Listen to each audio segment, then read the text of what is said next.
Siguro nga, dapat ko nang tanggapin at palayain na rin ang sarili ko sa mga alaala mo.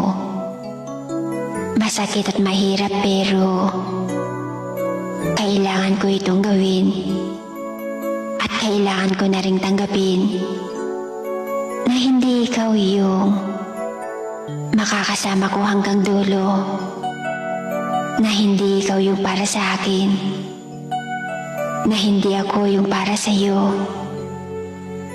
Masakit man pero hanggang dito na lang talaga ang ating kwento. Mag-iingat ka palagi ha.